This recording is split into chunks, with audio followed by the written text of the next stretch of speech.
بلوچستان کے شہر تربت میں اسسٹنٹ کمشنر محمد جان بلوچ کی سربراہی میں زیارت کمیٹی کا اجلاس منعقد ہوا، جس میں کوہ مراد کے زائرین کے لیے طبی سہولیات کی فراہمی کے اقدامات کا جائزہ لیا گیا۔ اجلاس میں S H O Roshan Ali, deputy D H O doctor Aziz Dashti, P P H I کے D S M doctor Munir Ahmed, social welfare کے ڈپٹی ڈائریکٹر قدیر لقمان سمیت دیگر متعلقہ افراد شریک ہوئے۔ اجلاس میں فیصلہ کیا گیا کہ کوہ مراد میں زائرین کے لیے طبی سہولیات کے مکمل انتظامات کیے جائیں گے، جن میں میڈیکل کیمپ کا قیام، مریضوں کے لیے بستروں کا بندوبست اور ضروری ادویات کی فراہمی شامل ہے۔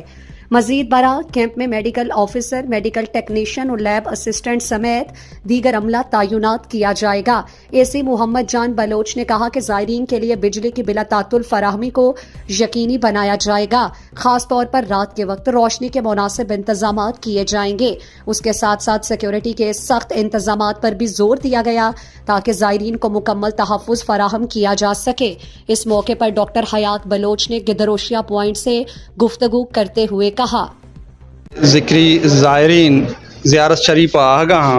سجیں شعبہ جاتانی ہیڈانگوں میں میٹنگ بوت تو ما سجیں شعبہ جاتانی محنت وارن کیا ہمارا شہر رسپانس دات کے سیزن آگائیں ما مکمل شمع گما تعاون کرنا، اسپیشلی سیکورٹی حوالہ، ہیلتھ حوالہ، پبلک ہیلتھ حوالہ، واپڑا حوالہ میں شریں مطلب گیندو نندو بو ما امید کرنا کہ ہمیں کہ میں میٹنگ بتا ہیڈ ہمارا ہمیں وڑا کہ یقین دیانی کنائیں تا سیزن آگو ما سپورٹ کرنا ما ڈپٹی کمشنر صاحب پلس ڈسٹرکٹ کے چے انتظامیہ ہے محنت واران کیا ہمارا ریسپیکٹ داتا۔